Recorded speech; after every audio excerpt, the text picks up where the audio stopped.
Yeah, I don't know.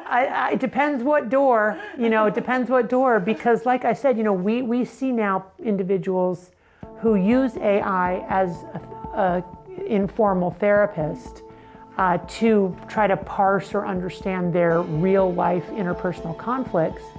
And the result is that those conflicts get worse.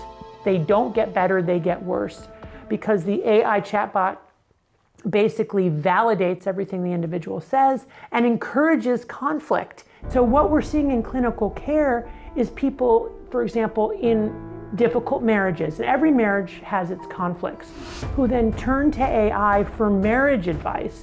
And it's some small conflict, not a big deal.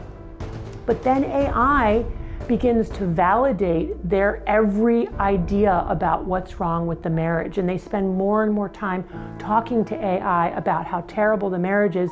And pretty soon they get in their minds that this is a terrible marriage, they have to leave the marriage, they have to get divorced, when in fact, when it started out, it was a pretty good marriage. If it were really going to encourage resolution, it would tell that individual, hey, stop talking to me and go over and find your spouse and talk about this problem directly with your spouse, because that's the only way you're really going to resolve it.